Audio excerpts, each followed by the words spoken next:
This is The Wire for 2300 Zulu, December 30th, 2024. Precedence is routine.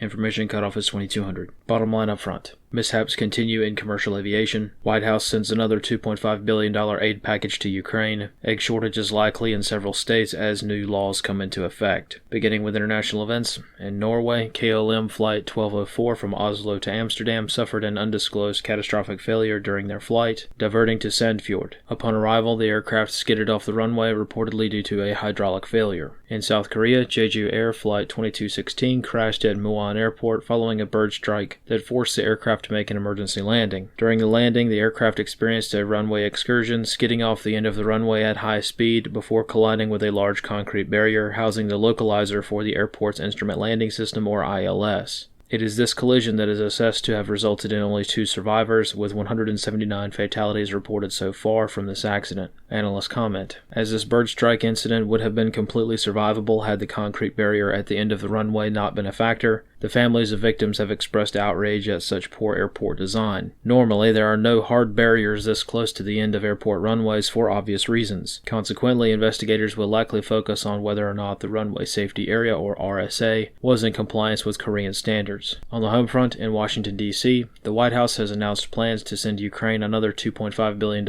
in military aid. Throughout the southeast, the region is bracing for a significant polar vortex scheduled to descend on the area over the next few days. Significantly colder than normal temperatures are expected to impact areas that normally do not experience such cold weather, resulting in locals preparing for freezing conditions before the weather arrives. Analysts comment, anytime significant weather strikes a region that is not used to it, complications occur. Several warm weather states that don't prioritize de-icing efforts for roads may experience significant travel and logistical problems. Similarly, residents in locations which normally do not have to be concerned with freezing water pipes may wish to reassess their risks to freezing temperatures as this weather system develops. Around the nation, shortages of eggs have been reported at many grocery store chains, as a series of new state laws come into effect in several states banning all eggs that are not cage-free from being sold. Due to the new mandate, prices of eggs have already approached $7 a dozen in many areas, and outright shortages have been reported in other areas. Analyst comments for this wire. The decision to implement these new cage-free egg laws goes back several years and spans many states. As is common among state-level leadership that share the same political leanings, the governors of several states made this a joint priority a few years ago.